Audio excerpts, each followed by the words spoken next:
یا تو آپ نے 9ویں محرم الحرام کا روزہ رکھنا ہے 10ویں کے ساتھ، یا 10ویں کے ساتھ میں آپ نے 11 محرم الحرام کا روزہ رکھنا ہے، تاکہ آپ کے ایک کے بجائے 2 روزے ہو جائیں۔ اس لیے کہ اس سے قبل یہود و نصارہ اس ایک دن کے روزے کو رکھا کرتے تھے پابندی کے ساتھ، اور پھر امت محمدیہ پر رمضان سے قبل یہی روزہ فرض تھا۔ تو آپ صلی اللہ علیہ وسلم نے یہود و نصارہ سے تشبیہ نہ ہو جائے، اس تشبیہ نہ ہونے کی وجہ سے فرمایا کہ 2 روزے رکھنا آپ، جبکہ یہ روزے رکھنا نفل ہے، یہ اب فرض نہیں ہے۔ جب رمضان کا روزہ فرض ہو گیا تو اب یہ روزے فرض نہیں رہے، نفل ہیں، لیکن فضیلت اتنی زیادہ ہے کہ فرمایا کہ جس شخص نے محرم الحرام کا ایک روزہ رکھا گویا کہ اس نے مکمل 30 دن کا روزہ رکھا، اور جس نے 2 روزے رکھے گویا کہ اس نے 2 مہینہ مسلسل 60 روزے رکھے۔ ابھی یوم عاشورہ کی فضیلت اس روزے کی اہمیت سے عیاں ہوتی ہے کہ اللہ کے نبی صلی اللہ علیہ وسلم پر اللہ تبارک و تعالیٰ نے اس روزے کو فرض فرمایا، اور جب رمضان کا روزہ آ گیا، رمضان المبارک کی فرضیت آ گئی، تو فرمایا کہ افضل الصیام بعد رمضان شہر اللہ المحرم، اب رمضان المبارک کے بعد سب سے افضل روزہ محرم الحرام کا روزہ ہے۔ اس محرم الحرام کے روزے کا رکھنا بہت ہی اہم ہے، بہت ہی ضروری ہے، بہت ہی ثواب کا حامل ہے، لیکن فرض نہیں ہے بلکہ نفل روزہ ہے۔ جو رکھ سکتا ہو تو رکھے ثواب کی نیت سے۔ جو فرض روزے ہوتے ہیں اس کا حکم یہ کہ وہ رکھنا ہی ہے، اگر شرعی عذر ہوگا تو چھوڑ سکتا ہے، ورنہ شرعی عذر کے علاوہ کوئی شخص چھوڑ نہیں سکتا رمضان کا روزہ۔ اور نفل روزے کے لیے یہ حکم ہے کہ اگر آپ اپنے ثواب کے لیے رکھنا چاہیں تو اس روزے کو رکھیں، لیکن ایک روزہ نہیں رکھنا ہے بلکہ 2 روزے رکھنے ہیں، ایک تو 10 محرم الحرام کا، اور اس کے ساتھ میں آپ کا اختیار ہے کہ آپ 9 محرم الحرام کا بھی رکھیں، یا آپ کا اختیار ہے کہ آپ جو 11 محرم الحرام کا رکھیں، صرف 10 محرم الحرام کا روزہ نہ رکھیں۔ اب آپ صلی اللہ علیہ وسلم نے منع فرما دیا۔ اور دین نام ہے اللہ تبارک و تعالیٰ کی اطاعت کا، اور اللہ کے رسول صلی اللہ علیہ وسلم کی اطاعت کا نام دین ہے۔ جس طریقے سے انسان کی جب ولادت ہوتی ہے تو انسان کا ایک شجرہ نسب چلتا ہے کہ یہ فلاں کا بیٹا ہے، اس کا باپ فلاں ہے، اس کا دادا فلاں ہے، اس کے قوم اور اس کی کنیت ساری چیزیں ملتی ہیں،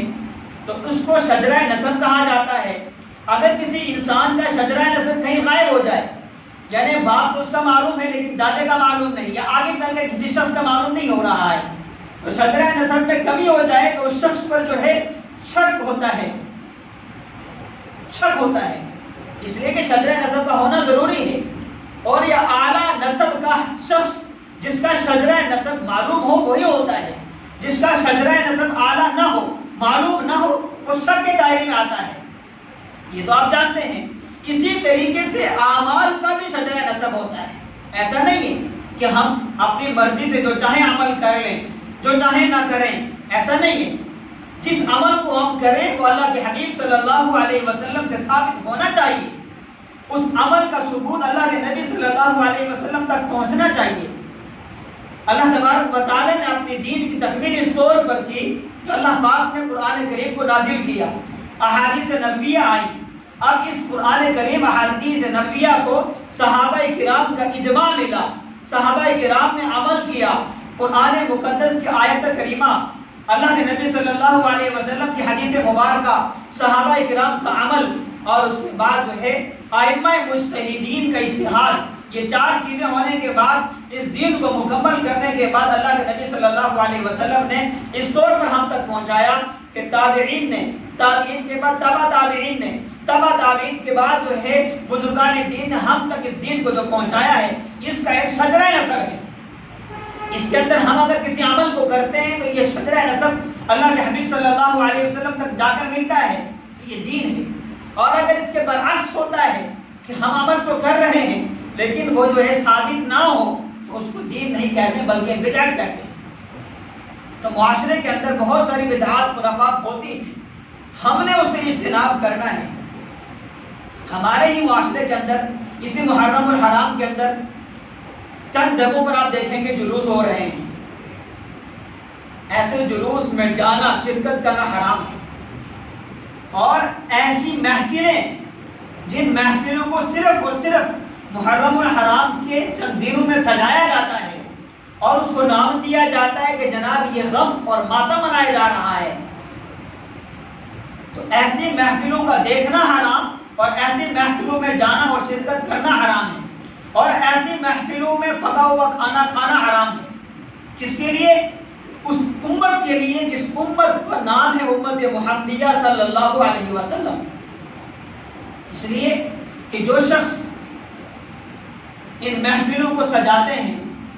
اور جلوس نکالتے ہیں یا چند چیزوں کو پکانے کے بعد جو تقسیم کرتے ہیں، یہ جو ہے بدعات ہیں، خرافات ہیں، اس کا اسلام سے، دین متین سے کوئی لینا دینا نہیں ہے۔ لہذا امت محمدیہ صلی اللہ علیہ وسلم کے ماننے والوں کو چاہیے کہ ان بدعات خرافات سے اجتناب کریں۔ اور دوسری میری آپ حضرات سے گزارش یہ ہے کہ بہت وقت ہو چکا کہ میں نے اعلان کیا تھا کہ جب بھی آپ مسجد میں تشریف لائیں تو اپنی سنتوں کی نیت باندھ کر کھڑے نہ ہو جائیں، اس لیے کہ یہاں پر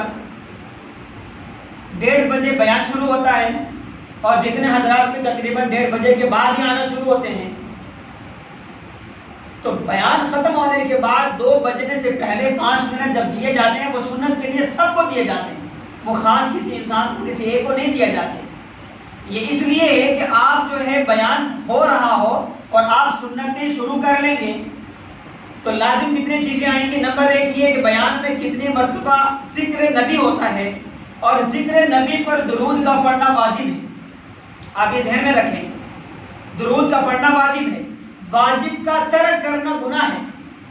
نمبر 1۔ نمبر 2 یہ کہ جب آپ سنت کی نیت باندھ کر کھڑے ہو جاتے ہیں، بیان اتنی زور و شور سے ہو رہا ہوتا ہے کہ آپ کے کانوں میں بیان کی آواز آتی ہے تو آپ کی نماز کے خلل ہونے کا کبھی اندیشہ ہے کہ آپ کی نماز خراب ہوگی۔ فقہی مسئلہ ہے کہ اگر کوئی شخص نماز پڑھ رہا ہو، دوسرا شخص تلاوت کر رہا ہو، تلاوت کرنے والے شخص کو اونچی آواز سے تلاوت نہیں کرنی ہے۔ ایک شخص سو رہا ہو، آرام کر رہا ہو، اس کے پاس بیٹھ کر دوسرا شخص تلاوت کر رہا ہو، تلاوت کرنے والا تو یوں سمجھے گا میں تلاوت کر رہا ہوں، بہت بڑا کام ہے، قرآن پڑھ رہا ہوں، یہ تو بیکار کا سو رہا ہے، اس کو سونا نہیں چاہیے۔ لیکن مسائل ہیں کہ وہ سونے والے شخص کو آپ تکلیف نہ دیں، تکلیف دینا جائز نہیں ہے۔ فرمایا کہ اگر آپ نے تلاوت کرنی ہے آپ اونچی آواز کی بجائے آہستہ کر لیں، لیکن اس کو تکلیف نہ دیں، اس کو نہ جگائیں۔ یہ بہت سارے مسائل ہیں، تو لہٰذا میری آپ حضرات سے گزارش ہے آپ 1:30 بجے ضرور تشریف لائیں، وقت پر تشریف لائیں، بیان کو سماعت کریں، لیکن اپنی سنتوں کی نیت باندھ کر کھڑے نہ ہو جائیں، بلکہ جب بھی آئیں وضو فرمانے کے بعد آپ جو ہے صف میں بیٹھ جائیں۔ آخر میں 5 منٹ آپ کو سنت کے لیے ملیں گے اور ہر ہفتے ملتے ہیں، آپ اس میں آرام کے ساتھ سنت ادا کریں۔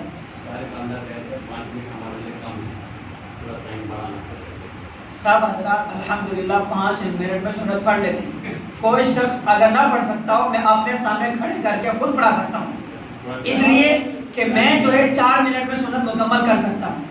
اور میں آپ کو بتلا دوں کہ ہر انسان چاہے اس کی اسپیڈ پڑھنے کی کم ہو یا زیادہ ہو، 4 سنت پڑھنے کے لیے 5 منٹ آرام سے ہو جاتے ہیں، اس میں کوئی کمی اور زیادتی نہیں ہے، آرام سے ہو جاتے ہیں۔ لہذا 5 منٹ آخر میں دیے جاتے ہیں، وہ صرف 4 سنت پڑھنے کے لیے۔ اور اس سنت کے پڑھنے کا مستحب طریقہ ہے، جو افضل طریقہ وہ یہ ہے کہ آپ گھر سے وضو کریں، غسل کریں، اچھے کپڑے پہنیں، خوشبو لگائیں، سرما لگائیں، تمام تیاری جمعے کی کریں۔ سعی الجمعہ جو ہوتا ہے وہ یہ ہے، کرنے کے بعد میں اپنے گھر کو قبرستان نہ بنائیں، جو حکم حدیث پاک میں ہے کہ آپ سنتوں کو گھر پر ادا کریں۔ ادا کرنے کے بعد فرض کو ادا کرنے کے لیے مسجد میں تشریف لائیں، مسجد میں تشریف لانے کے بعد فرض کی ادائیگی کے بعد آپ گھر پر جائیں، گھر پر جانے کے بعد میں باقی سنت کو ادا کریں۔ یہ اہم عمل ہے، فضیلت والا عمل ہے، لیکن ہم کاروبار والے ہیں، مسجد میں آتے ہیں کاروبار سے آتے ہیں، مسجد سے جاتے ہیں کاروبار میں لگ جاتے ہیں، پہلے کی سنتیں بھی مسجد میں ادا کر لیتے ہیں، بعد کی بھی مسجد میں ادا کر لیتے ہیں، یہ ہماری مجبوری ہے،